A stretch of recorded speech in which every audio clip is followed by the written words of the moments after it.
Refraction of light, ये concept पढ़ने से पहले, इसको समझने से पहले देखते हैं, कुछ एग्जांपल्स देखते हैं ताकि रिफ्रैक्शन समझने में हमको आसान हो जाए। यहाँ पे एक ग्लास है, इसमें खाली ग्लास है, this glass is empty and अगर मैं एक लेमन इसमें डाला तो उसका कोई शेप में जो चेंजेस दिखाई दे रहा है क्या? You will not find any change in the shape, उसका तो बड़ा as it is appearing as it is. लेकिन if I take another glass and इस ग्लास में मैं क्या करूंगा, इसको लेमन को डालता हूं, ये थोड़ा बड़ा ही दिखाई दे रहा है, यह है refraction of light, because of refraction of light. और देखते हैं, here this is partly filled with water, अगर मैं इसमें पेंसिल डिप करता हूं तो ये बेंड दिखाई देगा। अगर यहां पे एक कॉइन डाला जाएगा तो it appears to be raised. Swimming pool क्या होता है? स्विमिंग पूल का जो डेप्थ है वो जितना डीप है उतने उससे कम दिखाई दे रहा है, it appears to be shallow. These are the some of the day to day events where refraction of light occurs, जो हम डे टू डे लाइफ में देखते हैं। तो रिफ्रैक्शन क्या है? बहुत सारे बच्चे कहां पे कंफ्यूज है, रिफ्रैक्शन क्या है, बेसिक कंसेप्ट जो समझने में उनको प्रॉब्लम हो जाता है और उसका डे टू डे लाइफ में प्रॉब्लम। 95% स्टूडेंट्स कहां पे गलती करते हैं? एक रिफ्रैक्टिव इंडेक्स एक कंसेप्ट है। Refractive index, after watching this video जिंदगी में कभी प्रॉब्लम नहीं हुआ। Refractive, you will be thorough with refractive index और उसके numericals, easily you can solve the numericals from refractive index, जो भी आएगा। और मैं कुछ प्रीवियस ईयर क्वेश्चन बताऊंगा और बच्चे कहां पे गलती करते हैं, छोटा छोटा गलती करते हैं लेकिन वो भारी पड़ जाता है एग्जाम में। बहुत सिंपल कंसेप्ट है लेकिन they make it becomes very difficult for them to understand, लेकिन मैं उसको बहुत ही आसान तरीके से समझाऊंगा। Let's come to the topic. Okay, suppose here you see there are three types of roads, path है यहाँ पे। एक one road is filled with normal road है, another one is sand है और एक वाटर, पानी से भरा हुआ है। हम अगर चलते हैं वहां पे, मतलब रोड में क्या होगा, हमारा जो चलना इजी हो, normal you can walk on the road, walking जो स्पीड रहेगा नॉर्मल रहेगा। सैंड में अगर आपको सैंड में चलने के लिए बोला जाएगा तो स्पीड विल चेंज, थोड़ा स्पीड चेंज होगा। और suppose something is a path है, पानी आधा फील्ड विथ वाटर, मतलब कमर तक आ रहा है, वहां पे चलने में और थोड़ा डिफिकल्ट होता है। तो बिकॉज ऑफ डिफरेंट पाथ जो अलग हो गया, उसमें क्या होता है, हमारा चलने का जो स्पीड है चेंज हो जाता है। Similarly when light travels from one medium, अब मीडियम क्या है, मान लो एयर, जो भी ट्रांसपेरेंट थिंग्स, मतलब क्या होता है, दो substances through which light can pass clearly, completely, they are called transparent things। तो air we can see clearly through air, water में हम देख सकते हैं और ग्लास में भी देख सकते हैं। तो whenever light travels from one medium to another medium, whenever light travels, ये है मीडियम है सिंगुलर, मीडिया है plural. when light travels from one medium to another medium, ये क्या होगा, लाइट बेंड्स, लाइट क्या होगा, बेंड होगा, उसमें उसका पाथ में चेंजेस होगा, light bends and that bending of light is called refraction of light. अब लाइट बेंड क्यों होगा? क्योंकि जैसे हम लोग चलते हैं, सैंड में चलेंगे, पानी में चलते हैं और नॉर्मल रोड में चलते हैं, तो हमारा स्पीड का जो चेंजेस होता है। Similarly whenever light travels from one medium to another medium, its speed changes, कहीं पे वो ज्यादा होगा या कम होगा, दैट डजंट मैटर, वो हमको जरूरत नहीं है जानने की। तो when light travels from one medium to another medium, its speed changes। अब स्पीड क्यों चेंज होता है? Because of the change in optical density. Optical density मतलब जितना हम देख सकते हैं, जितना क्लियरली एयर में देख सकते हैं उतना हम हो सकता है देख भी सकते हैं, ग्लास में थोड़ा डिफरेंट आएगा। तो because of the change in optical density, whenever light travels from one medium to another medium, its speed changes and it bends, and this bending of light is called refraction of light। There are some terms which are related to the phenomena of refraction। Refraction होगा तो क्या क्या terms हमको जानना है। First one is, this one is medium 1 and medium 2। Light is traveling from medium 1 to medium 2। The ray of light that falls on the surface, okay, what is the surface interface? जब भी दो media है तो वहां पे एक imaginary line रहेगा जो separate करेगा। That imaginary line is called interface। The ray of light that falls on the surface, that is called incident ray। और वहां पे that point is called point of incidence, और वहां पे एक perpendicular ड्रॉ करेंगे तो उसको बोलेंगे हम normal। The light bends after refraction। When it travels from one medium to another medium, light gets refracted, light bends। The ray of light that bends, that is called refracted ray। In this case, AO is the incident ray, OB is the refracted ray। xy is the interface and mn is the normal. Now the angle that is formed between incident ray and the normal, that is called angle of incidence, जो हमारे reflection में था उस type का exactly. और यहाँ पे second angle क्या है, the angle formed between the normal and the refracted ray, that is called angle of refraction, and the normal is that is perpendicular. Then comes the laws of refraction, जैसे laws of reflection था उसी type का laws of refraction क्या क्या है। First law is the incident ray, the refracted ray and the normal all lie in the same plane, कोई problem नहीं। Second one is sine of angle of incidence, sine i, the ratio of sine of angle of incidence to the sine of angle of refraction is a constant। अगर sin I by sin R, अब sin क्या है वो you learn in trigonometry chapter, simply class 10th के लिए इतना याद रखो कि sin I by sin R is a constant, अगर उसको हम वैल्यू को लेंगे तो constant रहेगा। and the second law is called the Snell's law, इतना ही याद रखना है। क्लास 10th में only what is Snell's law ये दिया गया है, उसका एप्लीकेशन नहीं है। कुछ बुक्स में दिया रहता है साइन आई का वैल्यू दिया रहता है, तो उसको हमको जरूरत नहीं है। These things are not required in class 10, वो हो सकता है हायर क्लासेस में है, दैट्स इट फॉर दीज मतलब 10th क्लास के लिए।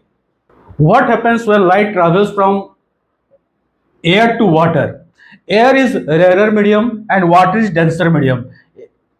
तो what happens when light travels from rarer to denser medium?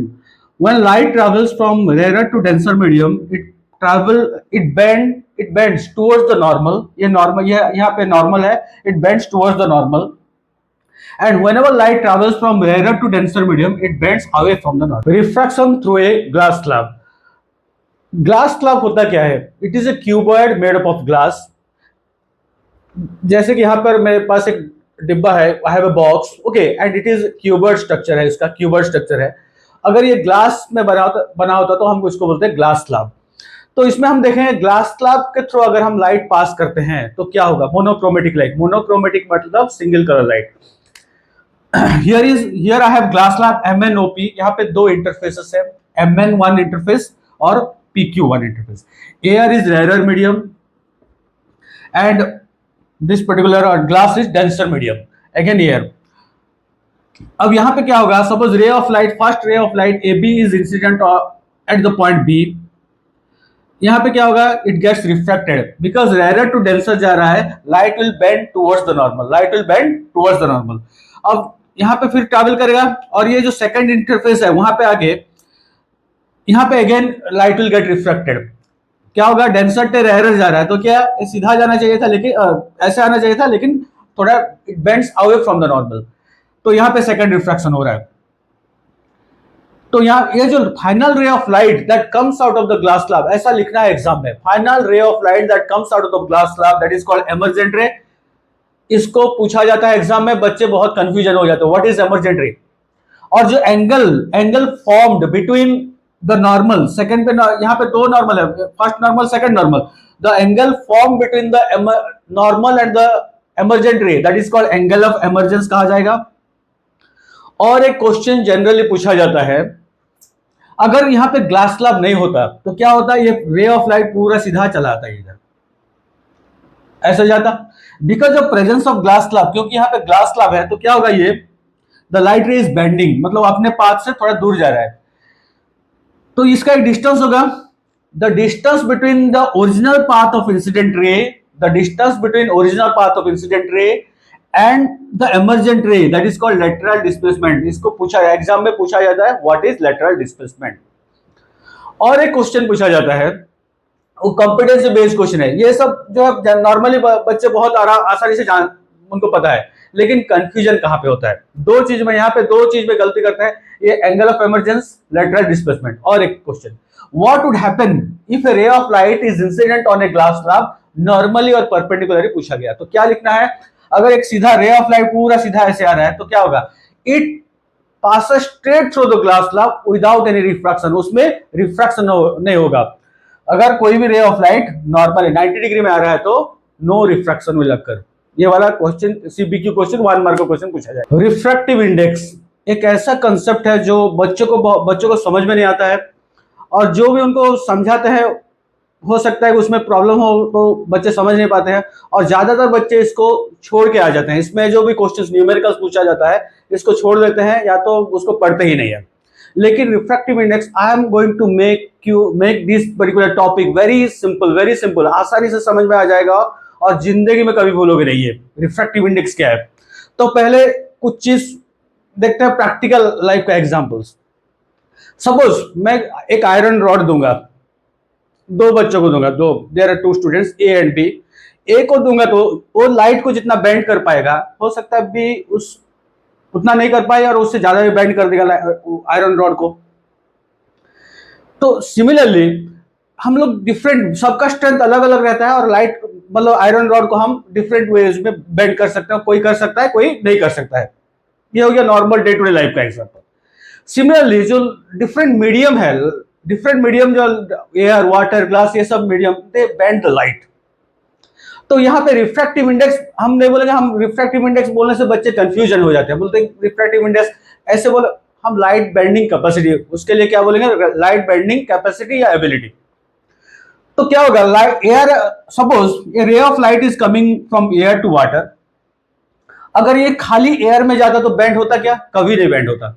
लेकिन ये क्या हो, because it is travelling from air to water, जब वाटर में जा रहा है तभी जाके बेंड हो रहा है।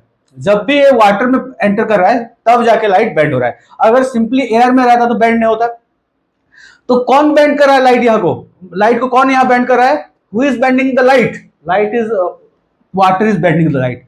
तो हम कैपेसिटी किसका निकालेंगे, light bending capacity of water, और उसका मतलब रिफ्रैक्टिव इंडेक्स ऑफ वाटर और रिफ्रैक्टिव इंडेक्स ऑफ मीडियम 2। यहाँ पे मीडियम 1 लिखा गया, मीडियम 2। अगर मीडियम 1 में ही लाइट रहता तो कभी बेंड नहीं होता, रिफ्रैक्शन नहीं होता। मीडियम 2 में आने के बाद ही बेंड हो रहा है। तो लाइट बेंडिंग कैपेसिटी और एबिलिटी ऑफ मीडियम 2। तो देखते हैं यहाँ पे light bending capacity of medium 2 किसके रेस्पेक्ट से, कहां से आ रहा है लाइट, लाइट आ रहा है एयर से या मीडियम 1 से। तो light bending capacity of medium 2, क्योंकि लाइट बेंड कौन कर रहा है, सेकंड मीडियम और वाटर यहां पे लिया गया है। लाइट बेंडिंग कैपेसिटी मैं जनरली बच्चों को समझाने के लिए लाइट बेंडिंग कैपेसिटी बोलता हूं क्योंकि वो कंफ्यूजन ना हो। और रिफ्रैक्टिव इंडेक्स और light bending capacity of medium 2 with respect to medium 1 is given by, और it is the ratio is given by speed of light in medium 1 by speed of light in medium 2।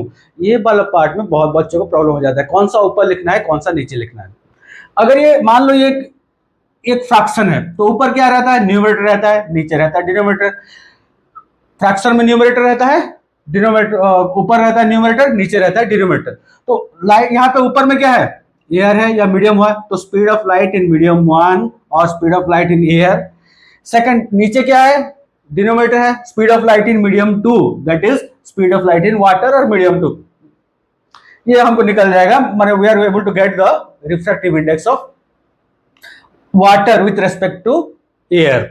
यहाँ पे और एक trick है, ये तो एक trick है मतलब डायग्रामेटिकली, अगर डायग्राम में देखेगा तो उसमें भी समझ में आ जाएगा जहां से और एक ट्रिक क्या है, लाइट जहां से आ रहा है और जिस मीडियम को जा रहा है, जहां से आ रहा है वो न्यूमरेटर में स्पीड, लाइट का स्पीड उसी मीडियम का न्यूमरेटर में रहेगा, और जिस मीडियम को एंटर कर रहा है speed of light in that medium will be in denominator. यहां कहां से आ रहा है, एयर से आ रहा है, light is coming from air, तो speed of light in medium 1 और air, speed of light I have V A, and speed of light कहां, किस मीडियम, वाटर में जा, वाटर में एंटर कर रहा है, therefore speed of light in water V W. और speed of light in air को कहा जाता है, that is represented by c and the value is 3 × 10⁸ metre per second. ये वाला ये कांस्टेंट, ये वैल्यू याद रखना है। देखते हैं कुछ केसेस, देखते हैं क्वेश्चन किस टाइप का पूछा जाएगा। यहाँ पे देखो सपोज ये क्वेश्चन दिया गया, लाइट कहां से, x से y जा रहा है, स्पीड ऑफ, तो हम किसका निकालेंगे, x से y आ रहा है लाइट, तो refractive index of y with respect to x जहां से आ रहा है उसके कंपैरिजन में हम निकाल रहे हैं ना। तो स्पीड ऑफ लाइट जो न्यूमरेटर ऊपर है तो ऊपर वाला हो जाएगा न्यूमरेटर में, speed of light in v x and speed of light in divided by speed of light in y। ये हो गया ये केस। एग्जाम क्या करता है, एग्जाम में क्या करते हैं, क्वेश्चन किस टाइप का पूछा जाता है, ऐसे उल्टा डायग्राम दिया जाएगा और पूछा जाएगा find out the refractive index of p with respect to q। यहाँ पे एरो मार्क, हमको एरो मार्क हमेशा रे डायग्राम जितना भी है हमको एरो मार्क्स को बहुत केयरफुली ऑब्जर्व करना है। यहाँ पे लाइट जा रहा है कहां से, क्यू से पी जा रहा है, तो रिफ्रैक्टिव कौन लाइट बेंड करेगा, लाइट कौन बेंड करेगा, medium P. Refractive index of P with respect to Q is given by light का सोर्स कहां से आ रहा है, speed of light in Q by speed of light in P. ये हो गया कुछ केसेस जो एग्जाम में पूछा जाता है। और जो क्वेश्चन जो पूछा जाता है, मान लो अभी refractive index of medium 2 with respect to medium 1 is given by speed of light in that is speed of light in air और मीडियम 1 बाय मीडियम 2। अब उसका उल्टा कर दिया, what refractive index of medium 1 with respect to 2 क्या होगा, जिस medium मतलब हम किसका निकाल रहे हैं, मीडियम 1 का निकाल रहे हैं, यानी कि लाइट मीडियम 2 से आ रहा है, मीडियम लाइट आ रहा है मीडियम 2 से आ रहा है, कहां पे 1 को आ रहा है, मतलब 1 इज बेंडिंग। मान लो एयर से वाटर से एयर को मतलब light is coming then also it gets bend, तो क्या होगा उसमें, speed of light in water by speed of light in air जिस मीडियम से आ रहा है। और we can also write like this, refractive index of medium 2 with respect to medium 1 is reciprocal, उल्टा refractive index of medium 1 with respect to 2। अगर value दिया रहेगा 1.33 दिया तो उसका रेसिप्रोकल निकाल लेना। ये हो गया रिफ्रैक्टिव इंडेक्स। और इसमें जो हमेशा याद रखना, द लाइट बेंडिंग कैपेसिटी बोल के याद रखने से ये याद रहता है और कभी नहीं बोलोगे। और जो है speed of light in air is represented by C, उसको हम सी बोलेंगे। और refractive index of any medium with respect to air is called absolute refractive index. Refractive index से किस टाइप का क्वेश्चन पूछा जाएगा, just look at here. First question, light enters from air to glass, you have to, कहां से जा रहा है, from air to glass, having refractive index 1.5। किसका रिफ्रैक्टिव इंडेक्स दिया गया, रिफ्रैक्टिव इंडेक्स ऑफ ग्लास दिया गया है, refractive index of glass with respect to air that is 1.5 दिया गया। What is the speed of light in the glass, इसका मतलब क्या है, रिफ्रैक्टिव इंडेक्स ऑफ ग्लास निकल रहे हैं, मतलब with respect to air, मतलब speed of light in air by speed of light in glass। यहाँ पे और एक दिया है c equal to 3 into 10⁸ metre per second. हमको ये वैल्यू दिया गया है, हमको सिर्फ ये निकालना है। कैसे निकालेंगे, 1.5 दिया गया है equal to that is 3 into 10⁸ metre per second by speed of light in glass. और speed of light in glass equal to, I can write 3 into 10⁸ metre per second by 1.5। तो 1.5 में डिवाइड करेंगे तो ये हो जाएगा 2 and it becomes metre per second है ना, तो speed of light in glass equal to 2 into 10⁸ metre per second. इस टाइप का क्वेश्चन पूछा जाएगा, ये एक क्वेश्चन था। और एक सेकंड क्वेश्चन है, the refractive index of water for light going from air to water, light is going from air to water, refractive index of water with respect to air is 1.33। अब पूछा what will be the refractive index for light going from water to air. अब water to air जा रहा है, मतलब air is bending the light, air is bending, refractive index of air with respect to water equal, इसका reciprocal हो जाएगा 1.1 divide 1 by 1.33 that is equal to, ये हो जाएगा अगर 100 बाय 133 दैट बिकम्स 0.75। ये हो गया। इस टाइप बच्चे जनरली इस टाइप का क्वेश्चन में प्रॉब्लम फेस करते हैं। ये वाला तो इजी है, simply have to put the values and get the answer. अब रिफ्रैक्टिव इंडेक्स से रिलेटेड कुछ और कंसेप्ट है। रिफ्रैक्टिव इंडेक्स ऑफ एयर कितना है, 1.003, वाटर का 1.33, ग्लास का क्राउन ग्लास बुक में दिया है, कुछ लिस्ट दिया गया, उसको याद रखने की जरूरत नहीं है, ये सब दिया रहेगा। कुछ जो कॉमन होगा तो वाटर, एयर, ग्लास, ये सबको याद रखना है। तो यहाँ पे जिसका जितना रिफ्रैक्टिव इंडेक्स होगा उतना ऑप्टिकली डेंसर होगा। For example, water is more optically denser, not, it is not about mass density, हो सकता है वो हल्का हो सकता है, लेकिन optically denser, water is more optically denser than air and glass is more optically denser than water. Optical density is not same as mass density and optically denser मतलब जिसका जो optically denser रहेगा उसका रिफ्रैक्टिव इंडेक्स का जो value है उतना ज्यादा रहेगा। तो ये था कुछ, मतलब ये डाटा कुछ याद रखना है और क्वेश्चंस को इस टाइप से सॉल्व करना है। And you will be thorough with the refractive index post. Refraction by spherical lenses, इस पार्ट में हम देखेंगे व्हाट आर स्फेरिकल लेंसेस और बच्चे कहाँ कहाँ गलती करते हैं, कहाँ पे कंफ्यूज होते हैं। मेनली फिजिक्स का जो ये चैप्टर है इसमें जो रे डायग्राम में ही बच्चे ज्यादातर फेस करते हैं, प्रॉब्लम्स फेस करते हैं रे डायग्राम में। और मैं कुछ ऐसा टेक्निक्स बताऊंगा इसमें कि बच्चों को रे डायग्राम कभी भूलेंगे नहीं और रे डायग्राम बहुत आसानी से कर पाएंगे और उसके रिलेटेड जो भी न्यूमेरिकल्स आएगा वो भी कर सकेंगे। तो स्पेरिकल लेंसेस मतलब क्या है? एक transparent glass where it is bounded by two curved surfaces. Two curved faces are there. तो there are two type of spherical lenses. One is convex lens और इसको कहा जाता है converging lens भी कहा जाता है। And second one is concave lens और diverging lens. उसको क्यों diverging कहा जाता है या क्यों converging कहा जाता है अभी समझेंगे।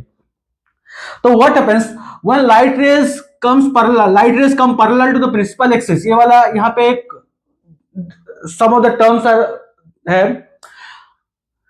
The center of the lens that is called optical center, उसको क्या बोलेंगे? Optical centre. और जैसे हमारा मिरर में था सी सेंटर ऑफ कर्वेचर और फोकस था, लेकिन यहाँ पे सेंटर ऑफ कर्वेचर नहीं रहेगा क्योंकि यहाँ पे दो कर्व है। तो यहाँ पे हम F और 2F लेंगे। F क्या है? Light rays coming parallel to the principal axis,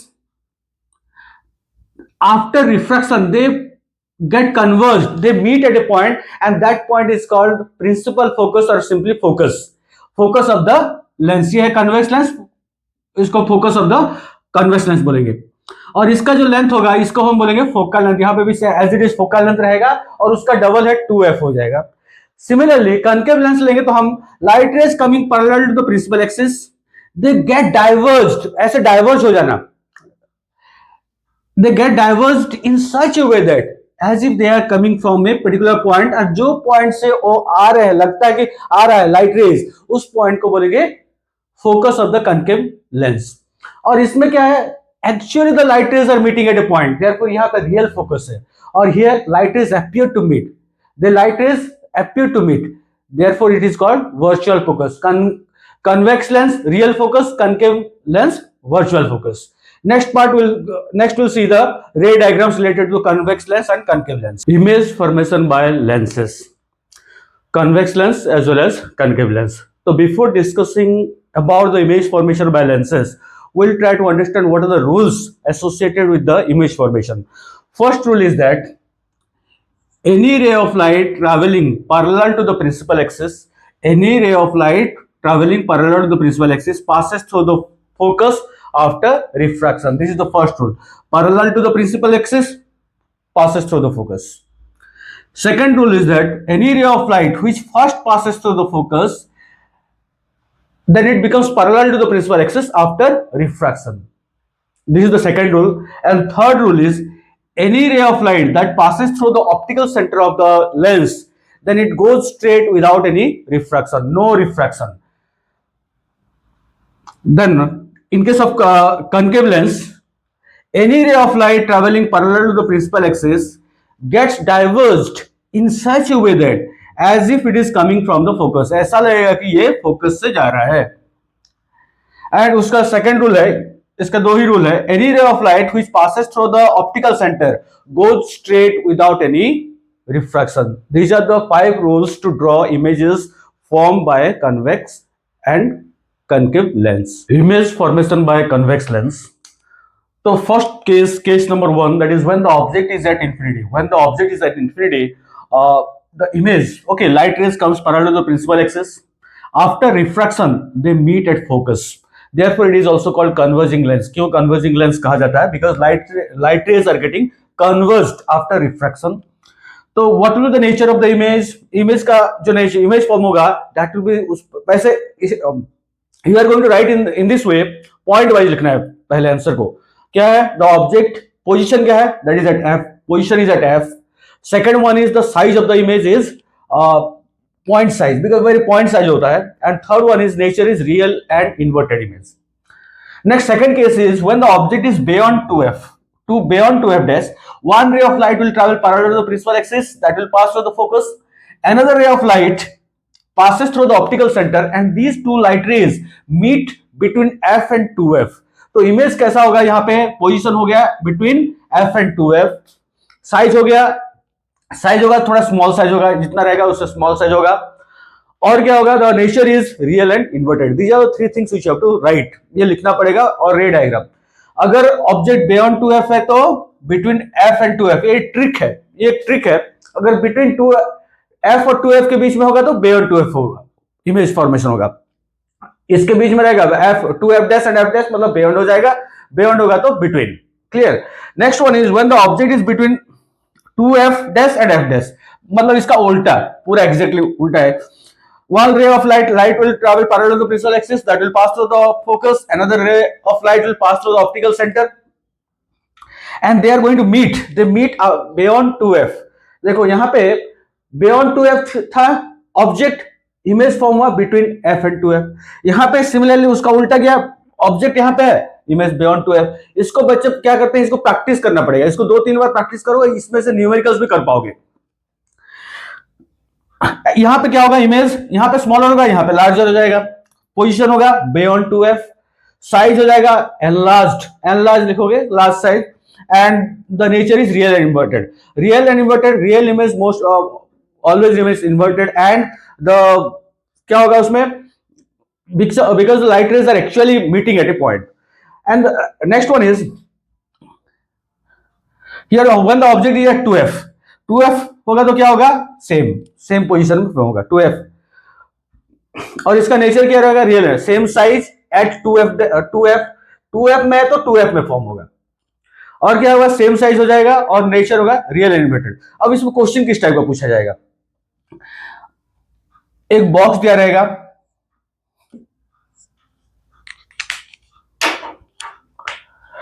इसमें से क्वेश्चन इस टाइप का पूछा. एक बॉक्स रहेगा, लाइट रेज ऐसे आ रहा है, after refraction the light rays are getting converge like this, इस टाइप का, मतलब ये पॉइंट में जा रहा है सब. तो which type of lens is present inside the box, मतलब इसका which type of lens is present inside the box, मतलब क्या होगा, यहाँ पे कन्वेक्स लेंस होगा. कन्वर्जिंग में ये कन्वर्जिंग लेंस, ये इस टाइप का क्वेश्चन पूछा जाता है. 1 मार्क हो सकता है सिंपली. लेकिन यहाँ पे अगर रे डायग्राम, बच्चे अगर रे डायग्राम में थोड़े हो गए हैं तो मतलब इसको सॉल्व कर पाएंगे. Next, another two cases we are going to see. Fifth case is when the object is at f, one ray of light will travel parallel to the principal axis and that will pass through the focus. Another ray of light will pass through the optical center and they will meet at infinity. तो यहाँ पे क्या होगा, the image forms at infinity. उसका characteristics क्या होगा, the position होगा infinity, position of the image is infinity. और जो size होगा highly enlarged and नेचर होगा रियल एंड इन्वर्टेड. इस केस में भी जैसे कि बच्चे ज्यादातर गलती कहां पे करते हैं, अगर फोकस में रहेगा तो इन्फिनिटी फॉर्म होगा, अगर ऑब्जेक्ट इन्फिनिटी में है तो image form set focus, focus में रहेगा तो इन्फिनिटी. तो मतलब एक ही हमारे 6 डायग्राम है, 5 डायग्राम है, टोटल 6 डायग्राम है, 5 याद रखना है. फोकस में रहेगा तो इन्फिनिटी में, इन्फिनिटी रहेगा तो फोकस में. Next one is when the object is between F dash and O.